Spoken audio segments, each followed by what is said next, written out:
Everyone, and welcome back to Philanthropy. On today's episode, I wanted to continue with the conflict series. We have recently done a few episodes geared towards gaining skill in the area of conflict. And I think the first episode was understanding what your conflict type was. Then we went into how to have a difficult conversation in general. The last episode we had was how to have a difficult conversation if you are conflict avoidant. And if you are conflict avoidant, how do you become more assertive? This episode is going to be along the same lines as the last episode, but this one will help people who struggle with a passive aggressive conflict type. And this will also help you if you know somebody who is passive aggressive, or that's the style they typically lean into when in a conflict situation. So that's what we'll cover in this episode. It'll follow the same format as the last session. We'll go over some of the typical behaviors that you would expect from a passive aggressive conflict type and the health risks that come with that, as well as how to have a difficult conversation with someone who struggles with a passive aggressive conflict type. And if you are passive aggressive, how do you have that conversation? And of course, how do we get out of this conflict type and move towards becoming more assertive? So that'll be everything that we cover in this episode today. I'm really excited for that.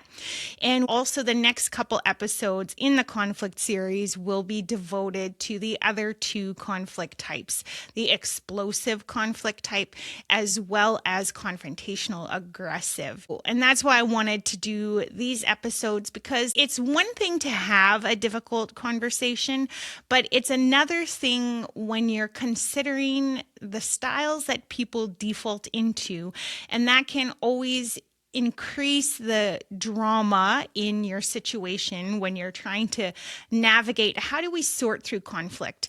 I know I've said it before and I'll say it every single time that conflict is not a bad thing, but it's how we approach conflict, right? Conflict means we have a misunderstanding between people, and it also means that we need to be able to reach a resolution, to work through this relationship in a good way, to grow closer together.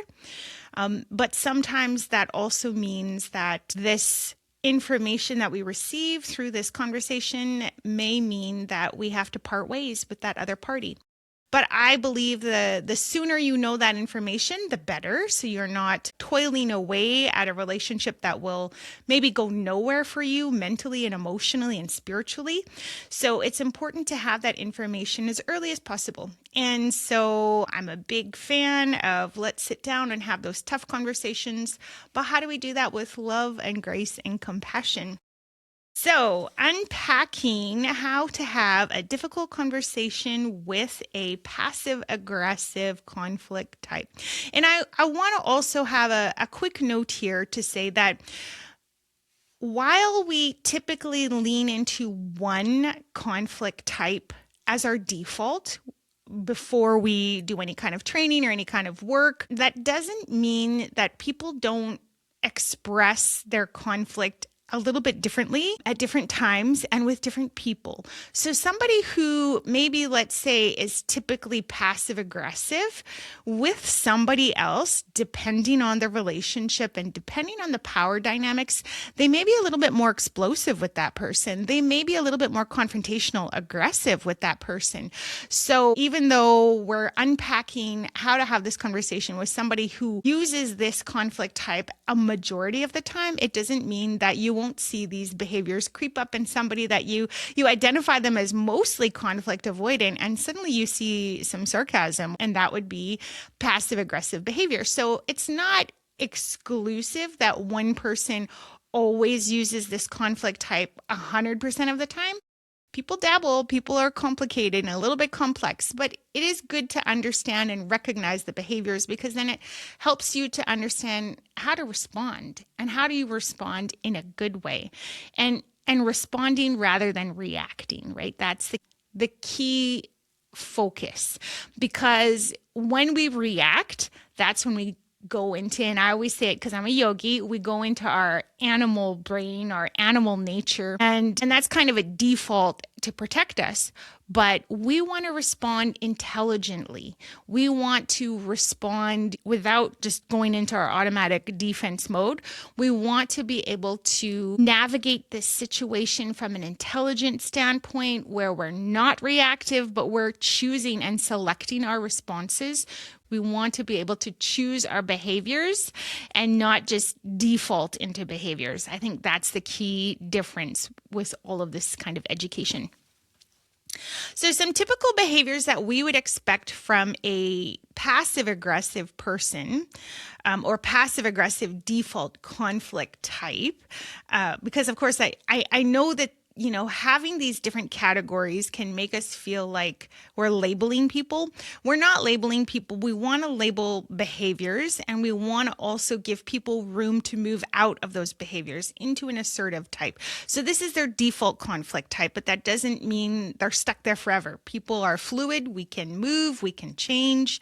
And so it's really important that we recognize that we're just understanding the behavior. So some typical behaviors, a passive-aggressive conflict type would indirectly express anger or frustration instead of openly addressing it. So this is where you'll see sarcasm, you'll see backhanded compliments, silent treatment is a big one, forgetting tasks. So sometimes people deliberately forget to do something because they know it'll irritate you. And that would be a passive-aggressive response. Sneaky manipulation. So if somebody does something and it feels like it came from out of left field, you didn't see it coming, and you know that it was meant to hurt you, then that can be a passive-aggressive and manipulative. Also, if they say things like, I'm fine or whatever, and it just kind of has an edge to it, that would be another. And we also said the I'm fine thing could come from a conflict avoidant person. But of course, for a conflict avoidant person, saying I'm fine is they're trying to shut down the conflict. They don't want to have anything to do with it. But if somebody says I'm fine with an edge and it feels a little bit kind of like irritated or annoyed, then generally that's a little bit more passive aggressive, because that's a key thing with passive aggressive behavior is that a person is taking action. So they are acknowledging that they're upset about something, but they mean to punish you. And they mean to do it in a sneaky way so that you maybe don't recognize that you're being punished. Revenge is a big thing for a passive-aggressive person, but they often will use tactics where you might get in trouble from somebody else, another party, a third party, and that would be passive aggression in full form. Now, some of the health risks of passive-aggressive behavior, you will notice in your body as a passive-aggressive default conflict type that you have increased anxiety, tension. You're also creating confusion and misunderstanding in your relationships with others, which can create another level of drama. Bottled up anger can lead to resentment. It can lead to depression and feelings of inadequacy and low self-esteem. So those would be some of the costs of not being direct with your feelings, with your thoughts, with your energy. So if you have to have, and we're doing from the other side of the conversation, if you have to have a difficult conversation with somebody who you recognize leans towards passive aggression often, then there are some things that you'll need to consider as you're about to, hopefully sit down with this person, because you might not be able to get them to sit down. That, this is a challenge with a conflict avoidant person, with a passive aggressive person, is that they don't like direct conflict, right? This is a big upset to them. So getting them to sit down and have a conversation will be a challenge in the first place. But if you're able to get them to sit down, some of the things that you'll want to consider is that you are going to have to, of course, initiate the conversation. You're going to have to stay calm, and you have to be very direct and non-reactive. You can't play into their games, because if they say something sarcastic and you react, they've already won.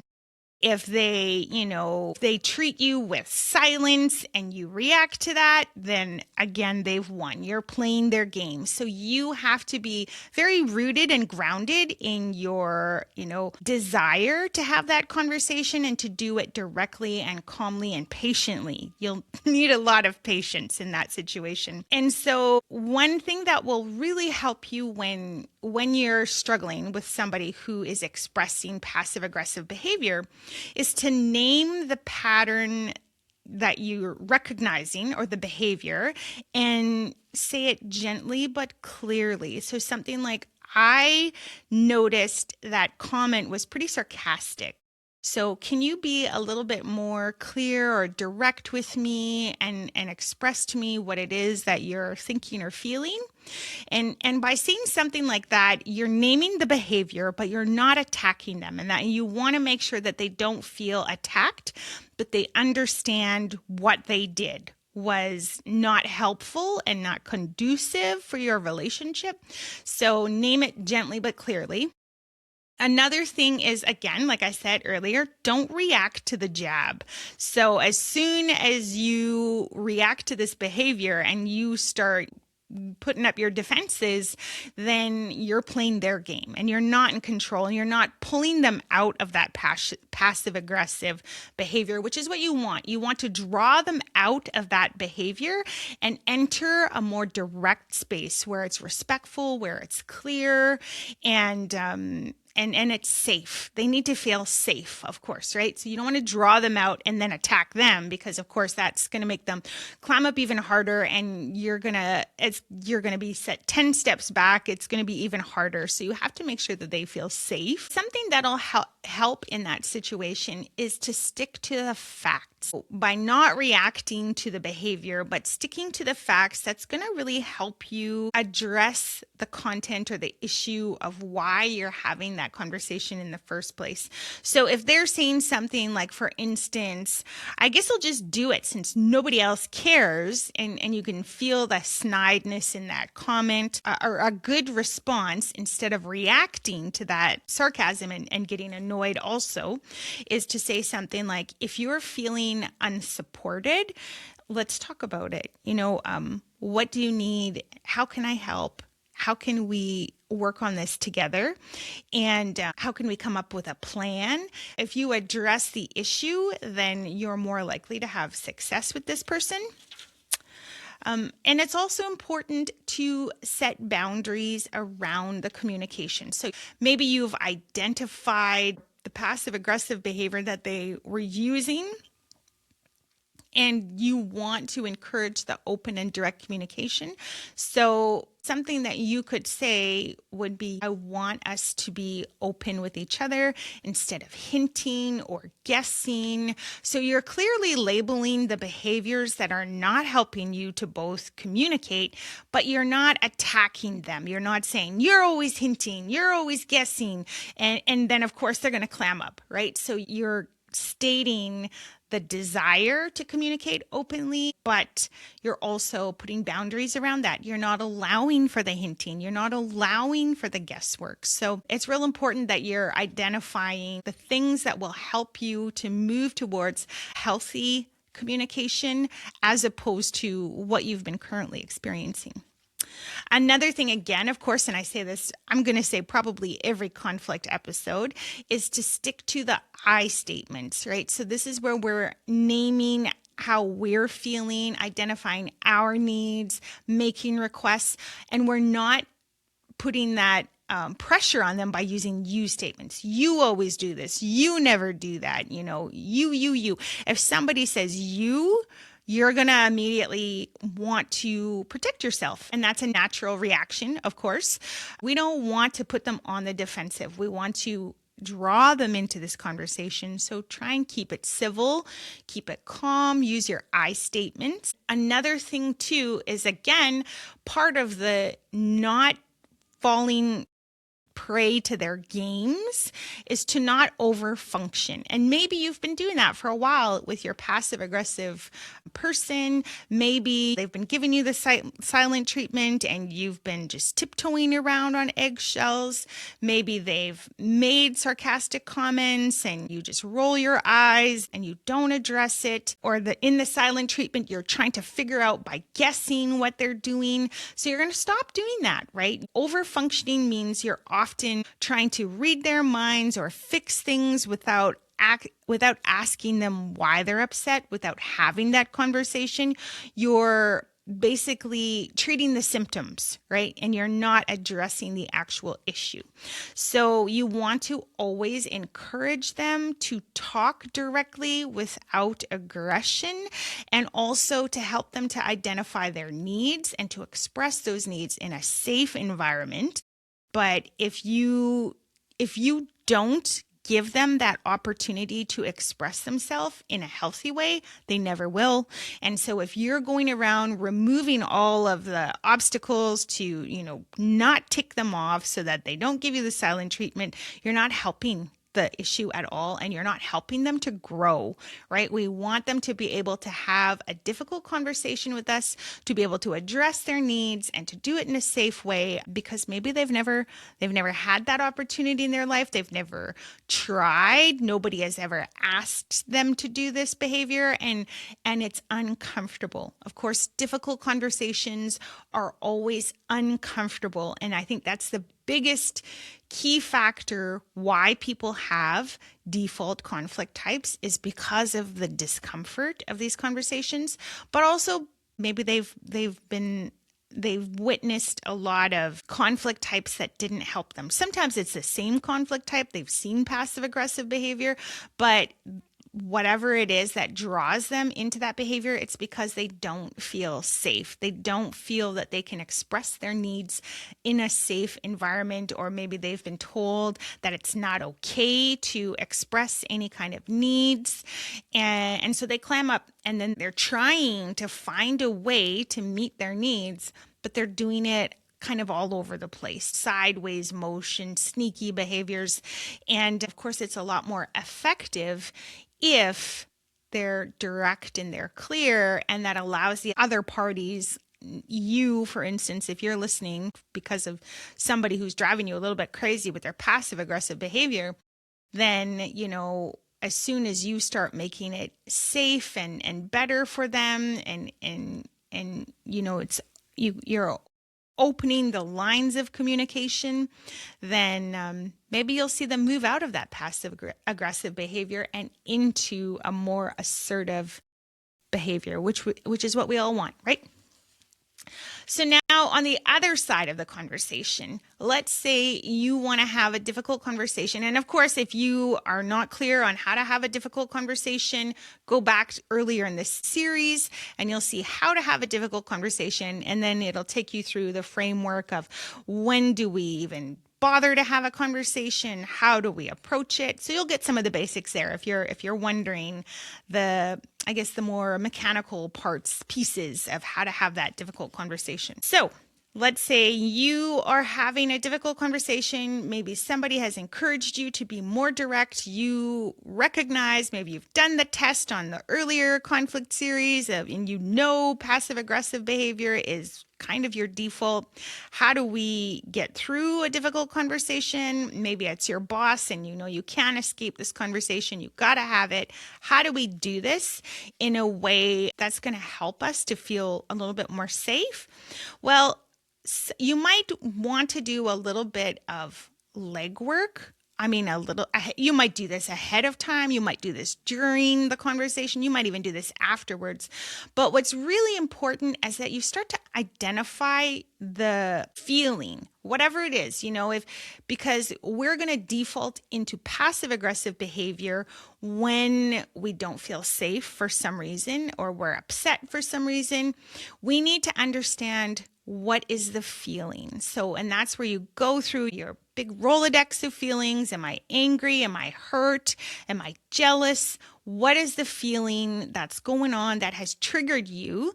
And then you're going to understand, if you unpack that a little bit further, you peel away from the feeling, what is the need that's sitting underneath that? So there is a need that is driving us into this feeling. So what is that need? So you might, maybe I feel hurt when you ignore me when I come home from work, and I need your full attention, right? And so if you're identifying what it is that maybe somebody is doing knowingly or unknowingly, and you understand how that upsets you and how it's not meeting your needs, when you learn how to communicate that need, then the other person might say, hey, if I care for you and I love you, obviously I don't want you to be hurt, and I'm going to work towards making sure that I'm giving you the attention that you need. And so it's real important, and that's a key thing for a passive aggressive person, that you identify your feelings and the need behind it, underneath it. Also, steering clear of the need for punishment or revenge. So for a passive aggressive conflict type, you are moving to hurt somebody back because they hurt you. That's where revenge comes from. That, if you did this to me, I want you to know how this feels. And when you move with that kind of energy, of course, you're going to create drama. Of course, you're going to create chaos. And yeah, you might actually hurt the other person. That's not going to help your relationship. If that other person, like I just said, if that other person hurts you unknowingly, now they didn't even see this coming. They didn't even know they hurt you, and now you hurt them intentionally. And that's a little bit more that's aggressive, right? Because you're intending to hurt somebody, and that is not going to help your relationship. So you don't want to punish people. You don't want to seek revenge. You want to learn how to express that need without punishment, without revenge. You want to be proactive, right? Because you're being reactive. If you're moving with passive aggressive behavior, it's because you're sitting in reactive energy. You're sitting there and thinking, oh my God, so-and-so did this to me, they did that to me, and I got to get them back. And you're not expressing anything about what's going on in your inner world. And that's going to make a huge difference if you learn how to sit down with that person and say, hey, what you did affected me, and this is how it affected me, and this is why it affected me. Then you're teaching them, right? You're not punishing them. You're teaching them about what helps you to feel safe and unsafe. And you're giving them a gift. I always say to everybody, if you sit down and you have a difficult conversation, you're giving somebody a gift because you're expressing a need or a request. And that's always with the aim of helping your relationship to improve. And of course, with some people, depending on, who we sit down with, some people will be more receptive to that information. Some people will be more likely to work on their behavior because they love us. And some people won't. Maybe they're not mentally or emotionally ready. Maybe they're not in a place to do that, but that doesn't mean you shouldn't have that conversation. That doesn't mean you shouldn't sit down and express why this is important to you. So it's really key that you are able to learn how to sit down and do this, that you identify that need and express it clearly and not attackingly, because it's the same as I said a little bit earlier. When someone's having that conversation with you, they need to be able to use I statements and not you statements, because you don't want people to be defensive. It's already nerve-wracking enough to have a difficult conversation, but you can do it peacefully, right? And so when you start to say, okay, I'm going to try and have this conversation as calmly and directly as possible, then you're creating an energy that hopefully they will respond to, and they'll be able to match your energy. Something that'll help with that is if you ask for permission to sit down, and I think I said that probably earlier in the how to have a difficult conversation episode that we talked about, just calming somebody down that you know that you're going to have a tough conversation, if you ask permission and say, hey, when you have a moment, can I talk to you about something that's been on my mind, and you're really inviting them to have the dialogue, and you're empowering them by asking them for a time when they're ready for it. Because just as it's nerve-wracking for you, the other person might be really nervous to have that conversation too. And so they want to be mentally prepared. You don't want to throw it at them, because when people feel unprepared, that's when they become defensive. So if you say, hey, there's something that's been on my mind, when you're free, when is a good time for you? Can we have a chat about this? Then they're more likely to be open and receptive to whatever it is you're saying, because they've had a chance to prepare for it. And again, even for you, if you're passive aggressive, you want to stick to facts, not assumptions, right? Or interpretations. So just try and stick to facts. Don't make any assumptions. Don't make any interpretations, because that's when people are going to become reactive again, right? And the earlier the better. I always say too, if you show up to somebody and you have a list a mile long of all the things they ever did to hurt you, they might feel overwhelmed, right? So if you're able to sit down and address these sorts of behaviors as early as possible. And if, especially if you notice a pattern, like they've done it 2 times, then let's have a conversation about that, because you don't want them to think that you're condoning behaviors that you're not okay with. So the earlier the better, but try not to overwhelm them, even if you are giving them facts. But it's real important too that you're able to, when you're having that conversation with somebody, that you do state your feelings, that they understand what your feelings were that you've already identified, and you understand the need where they didn't meet your need somehow. You want to be able to explain that to them so that they are able to take in this information, to receive it in a good way. So they're receiving your feelings. I heard you were jealous.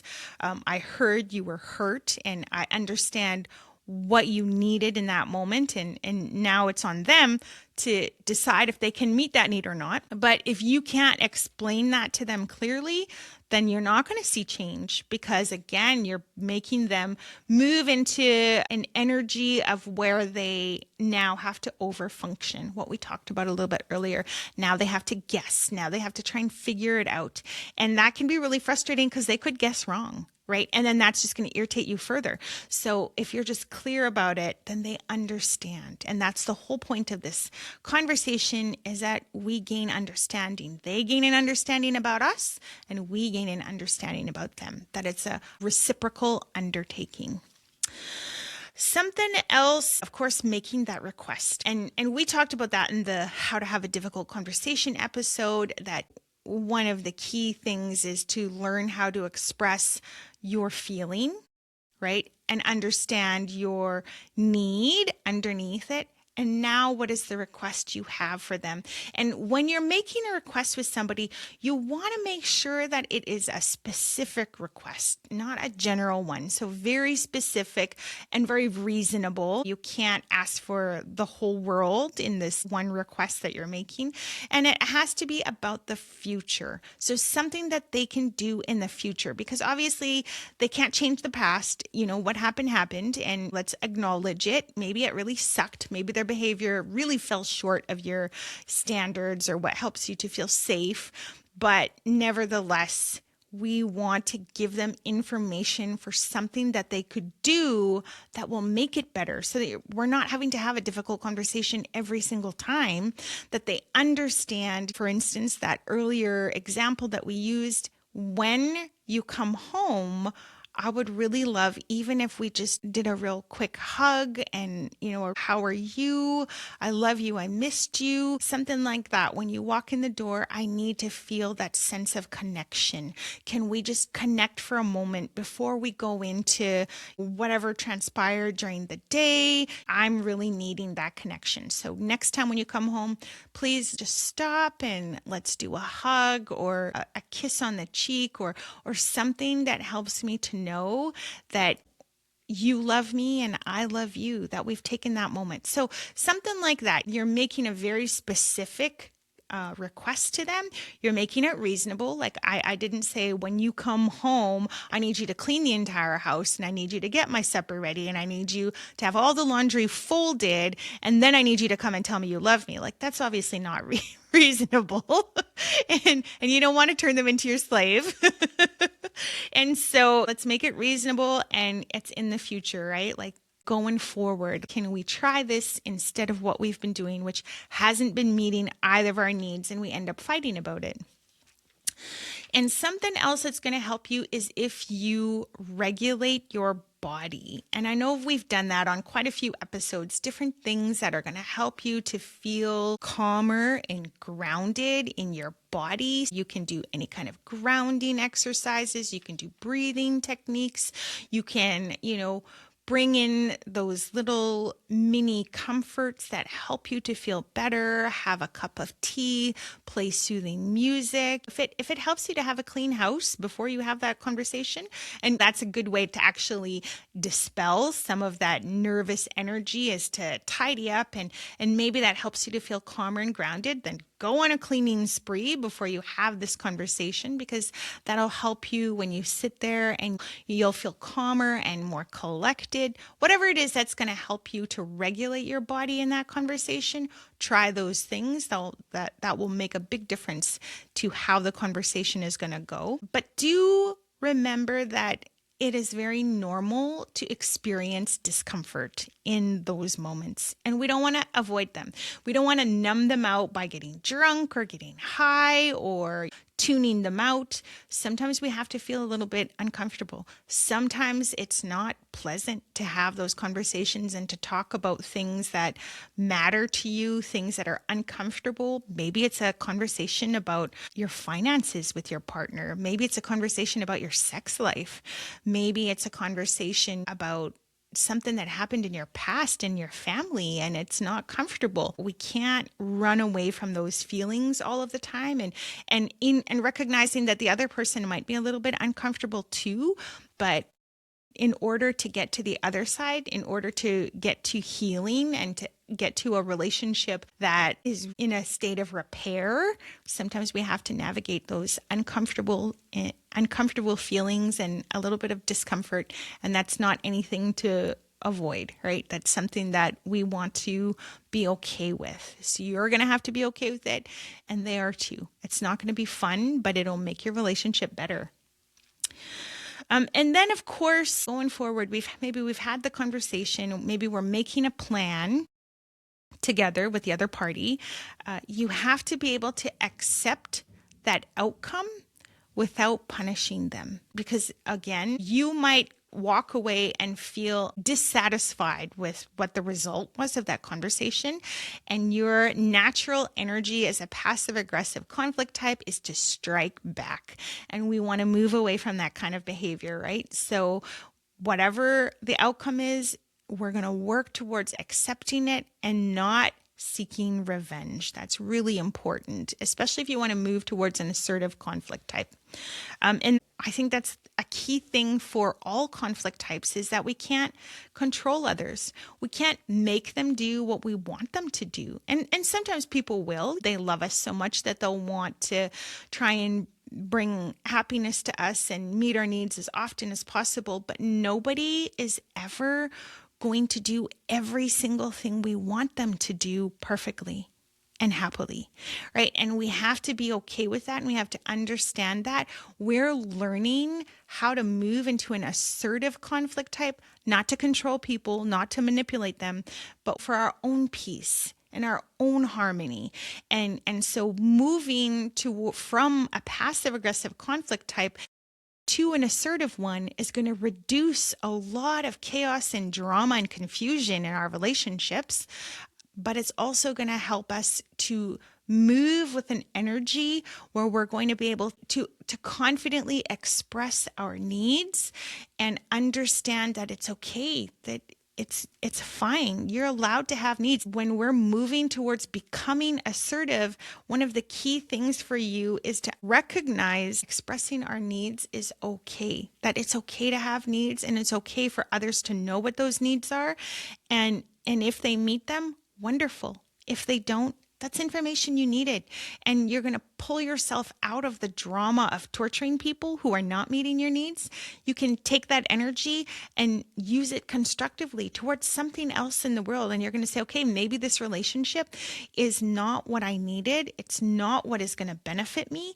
And you're going to move in a happier place. You're going to take that energy and be able to use it in different ways instead of sitting in the ugliness of wanting others to feel pain because you feel pain, right? You want to move from a place of love and a place of joy. And part of that is giving yourself permission to feel your feelings and to express those needs that are underneath them. So another thing for becoming an assertive conflict type, now I'm speaking specifically to people who have a passive aggressive default conflict type. You know this is you and you want to move towards being assertive. So a real key thing is to understand what it is you do when you get into that place of they're not, they're hurting me, they upset me, and they need to feel why I'm upset. They need to know why I'm upset without telling them. Whatever behaviors you've been using that are passive aggressive, you have to understand and recognize those behaviors. You have to catch yourself. If you said something sarcastic, you got to catch yourself and say, okay, I'm going to stop doing that. And you're going to replace it. Instead of saying some cheeky remark, I'm going to maybe take a moment to sit down with that person because I now feel like I want to go into silent treatment. You're starting to understand. I want you to start recognizing your patterns because every passive aggressive person has their own patterns and ways of dealing with conflict, and you need to know what yours are. So you need to sit down and be honest with yourself. I am doing that to punish somebody. I'm doing that out of revenge. And you have to call yourself out on it. And you have to say, okay, you know what? I'm not going to do this anymore. I'm going to commit to becoming more assertive because I don't like the ugly energy and that ugly feeling that I have inside when I'm striking back at somebody. Nobody enjoys that. You might feel maybe a sense of relief momentarily because, oh, well, maybe now that person feels the same way that I felt. But now you also know that that's because of you. Like that's on you, that somebody is hurting because of something you intentionally did. And that doesn't feel good. And so when you start to recognize your behaviors, you start to remove that desire to hurt people. So now we're going to say, maybe I've been too cheeky, or maybe I'm so sarcastic with this person all the time, or maybe I'm always emailing somebody about them or texting somebody about them. And I'm going to stop doing that. Now I'm going to take my issue directly to that person. Whatever it is that has been bothering me, I'm going to sit in that discomfort. It's not fun, but I'm going to address that behavior without trying to trigger them, without trying to set them off into, a series of chaos and drama. But I'm identifying, what my need is. And I'm also going to identify, maybe what the other person is doing. So recognize your behaviors, get rooted in that, understand what you're doing and why you're doing it. And then now you're going to try and remember that when you're sitting there with the person, when you eventually, address what's going on, that you're really clear and respectful, sticking to those I statements, not using any you statements, and identifying, again, I recognize that I do this, and it can be whatever your behavior is. The other person is probably going to be aware.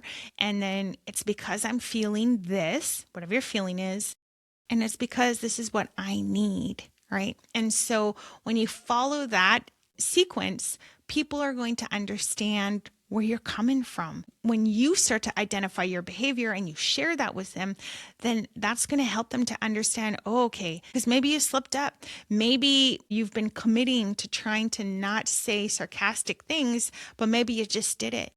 Well, if you have shared that information with this person, now they can maybe say, hey, I noticed a little bit of sarcasm on your part. Are you feeling this way because you're needing this? It also invites them to have that dialogue with you. And then now maybe you'll feel safer to say, yes, you know what? You're right. I did do that. And I'm trying to change that. And it sucks because we're human and we screw up so much. That's everybody. Don't worry about it. But if you're committing to trying to make some changes in your behavior, it does help if you share that with the people around you, and they might notice some things that you're not even aware of.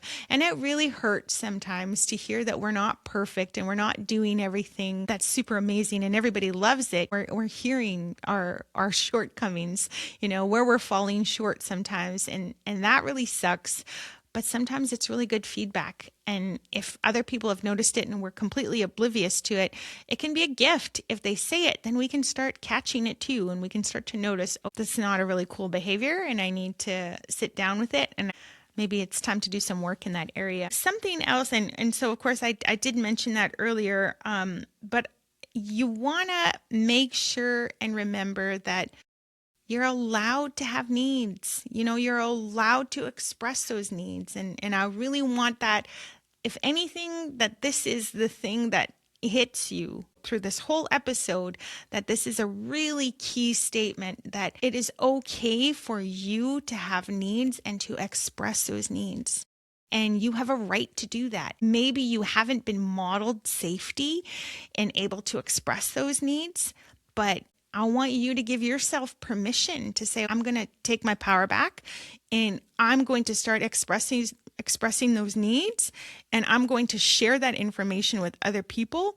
And I don't give a toot. Maybe it's a little bit hard for other people to hear where they're falling short too, but you have a right to express those needs. And so it's really important that you do work towards your own safety. Maybe you haven't seen it in the past, but it's going to alleviate a lot of those health risks that we talked about earlier. That if you start becoming assertive, you're going to start feeling better. And I promise you, you will. You're going to start feeling like a weight is lifted off of your shoulders because you don't have to do any of these crazy making behaviors anymore. Now you can just calmly and assertively state that I really need connection. I'm feeling a need for justice in this situation. I'm feeling a need for safety in this situation. And when you're able to start expressing those needs, then people also are going to respond more empathically, more compassionately towards you, because they know that you're speaking from a place deep inside of yourself. So that's really key. Conflict is not bad. I always say that if we have healthy, assertive conflict, it can lead to, resolutions, and it can lead to change, right? The change that you've been missing in your life, the change that you've been craving, you have the power right here in learning how to move in an assertive way. Something to remember too is that we don't know how other people are going to respond when we share those things. And again, we can't control how they're going to respond. But if we have expressed our need clearly and calmly and lovingly and assertively, then we've done our part. We have done everything that we can towards change in that relationship with that person. What they do with that information is not on you, but you may say, okay, you know what, that's an eye-opener for me. If you are unwilling to address my needs and do it in a loving way, then I needed to know that. I needed to know that I can't keep on investing my energy into this relationship. I'm going to take that energy back and I'm going to invest it where it's respected, where people care for me and love me the way that I care and love for myself, right? Because by addressing your needs and expressing those needs, you are teaching people that you love and respect yourself. And so trust that they can handle that. Sometimes people will be so grateful to you.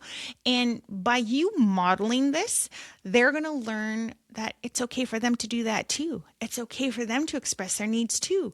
And you know what? How much better and deeper and richer could our relationships be if we have safety in our relationships like that, where we express our needs and our needs are met in a loving and compassionate way?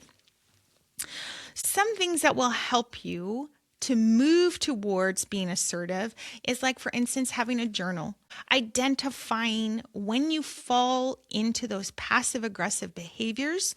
So unpacking them and getting to the root of it, of course, because when we see a behavior, there's feelings underneath it. They're driven by feelings, and those feelings are driven by needs. So let's start to learn how to unpack that. Using a journal is going to help you in whatever situation you're in, that you're able to unpack what's going on. What is it that you're needing? And role playing can help also if you need to have practice. Maybe, you're about to embark on a very difficult conversation with someone that's been needed for a really long time and you're afraid to do it. If you role play this, maybe even with a friend or somebody who loves you, you practice having that conversation, just because sometimes this is really foreign territory for a lot of us. Maybe nobody has shown us how to have a very good, difficult conversation. That was me. That was me in my case, that nobody sat down with me and showed me how do I do this and how do I do this in a loving and kind way. But if we practice that with some of those keys that we talked about earlier, asking for permission, using I statements, not using you statements, not making assumptions, sticking to facts. If we start keeping these points in mind and we do that and we practice with somebody, that's going to help us to build like a new framework in our brain of how to do this in a good way. And it's going to help you to feel more confident when you actually have to have that conversation, right? And so that's a beautiful way for you to practice. You could do it with a friend, you could do it with your pet, you could do it in a mirror. There's lots of ways that you could practice, but if you have a little bit of practice, it's going to help you to feel like you're not juggling so many balls. It'll become a little bit more natural because you've already been there. You've already done this. And that's how we build new patterns in our life, is by practicing them mentally and verbally, and then again in person with the other person. And maybe the last thing that I would like for you to consider is, if you really want to get to the root of a lot of this and you find that it really is affecting your life in so many ways, therapy and counseling really help. If you go and see a therapist or a counselor, that's going to help you to unpack the root of maybe those family dynamics that led you to feeling that you needed to lean on passive aggressive behaviors as a form of punishment, as a form of revenge, because you felt that conflict wasn't safe. So reaching out to somebody who is trained to help you understand those patterns, that can really help, But I do think for a lot of people, just keeping in mind some of the things that we talked about today, that's going to really help you move from being a passive aggressive default conflict type towards somebody who's assertive, and so for everybody listening, I hope that really helped you. I hope that this information helps you to understand somebody in your life who is passive aggressive. Or if you are passive aggressive, if you're like, okay, I'm going to start taking control of my situation, I'm going to start moving with more assertive energy. The more that we understand these conflict types, the more empowered we all are when we have to move through conflict. And believe it or not, as long as people are around us in this world, we're going to have to know how to navigate conflict. And I am a fan of navigating that conflict in a good, calm, kind, and loving way as much as possible, to reduce that drama, to reduce, the chaos and the crisis and all of that yucky stuff that we have seen too much of in this world. Hopefully that helps you moving forward. We're going to unpack how to do this with a explosive conflict type. That's somebody who is quiet, then boom, all of a sudden you hear everything and anything from everything they've been holding back for a long time. And so we're going to navigate difficult conversations with explosive types, and then, of course, confrontational aggressive types. And so those will be coming up soon, but I hope this episode helped you. And if it did, maybe share it with some people who you think might benefit from it. Because I was sitting there thinking last night, I could probably count about 10 people that I've seen a lot of cuckoo passive aggressive behavior from, and I was like, wow, that was a pretty easy list to make in my head. So maybe you've seen a few of these people around you and you want to know, how do I deal with this person without going crazy? So take care, and thanks for tuning in today. We'll see you soon. Bye.